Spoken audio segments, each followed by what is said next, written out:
And tonight we are getting local reaction to the violence in the Middle East as Israel does wage war against Hamas. Hamas is a terror organization that rules much of Palestine. David Shepard joins us now with what people in the Wabash Valley are saying about this unfolding crisis. Hey, good evening, guys. Violence in this region is not new. Israel and Hamas have been fighting for, well, ever, but nothing like what we saw this past weekend. And this, as a local advocate, is comparing the atrocities to one of the darkest periods in our history.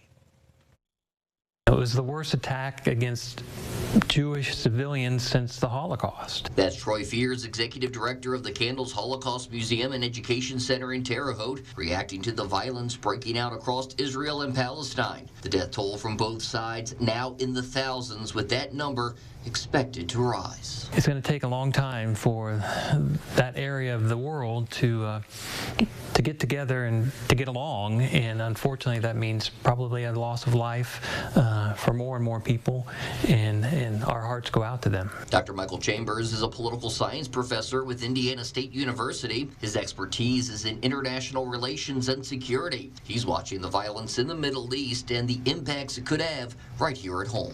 If this were to spread to a wider regional conflict, let's say Hezbollah gets more involved than they are already, Iran is not getting too involved directly at the moment. But if it gets to be that broader war, then gas prices, yes, are going to be impacted. I was surprised that we hadn't already seen an increase, driving down Wabash to come to campus yesterday and today. And what about the stock market? Well, Chambers says any instability can cause an economic ripple effect, but he's more concerned about what he's seen in China than the conflict in the Middle East.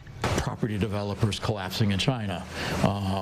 And so that could be the bigger issue, right? It is the Chinese economy, and how not very well it's doing could be a bigger drag on global markets. So I would kind of look that way more than what's going on here in the Middle East at the moment. Again, unless it enlarges to a larger conflict. Now, Fear says he has heard from people within the local community who are concerned about family and friends still in that war-torn region. There's a lot of people, especially of Jewish faith, who have friends and relatives in Israel, and so they're very concerned about what is happening. Words can't describe what happened, and we all hope and pray for a peaceful ending, but I'm not sure that's going to happen anytime soon. Well, Dr. Chambers also discussed Gaza, a Palestinian territory that's been the center of Middle East violence for generations. He told me once the battle is over, he's not sure what will be left of Gaza. All of this as the death toll on both sides of the conflict continues to rise. Dana. All right, thanks so much, David.